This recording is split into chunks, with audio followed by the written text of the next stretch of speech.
দাদা!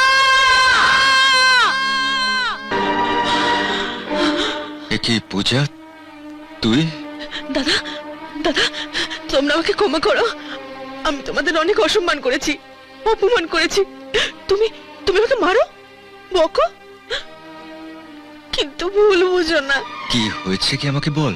দাদা, মহিম ঘোষাল চক্রান্ত করেছিল আজ সমস্ত সম্পত্তি কেড়ে নেবে, তোমাদের সাথে ভালো ব্যবহার করে, তোমাদের মন জয় করে সবকিছু আত্মসাৎ করবে। দাদা, আমি ওনাকে প্রথমে বিশ্বাস করে ফেলেছিলাম, তারপর উকিল বাবুর সাথে ওনার একদিন কথা বলায় আমি সবকিছু বুঝতে পারি। আমার নামে সম্পত্তি উনি নিজের নামে ট্রান্সফার করে তোমাদেরকে প্রবল অপমান করে তাড়তে চেয়েছিলেন। পূজা, আমাকে ক্ষমা করে দাও দাদা। তোর পাগলি, আমাদের সম্মানও বাঁচাবি আবার ক্ষমাও চাইবি।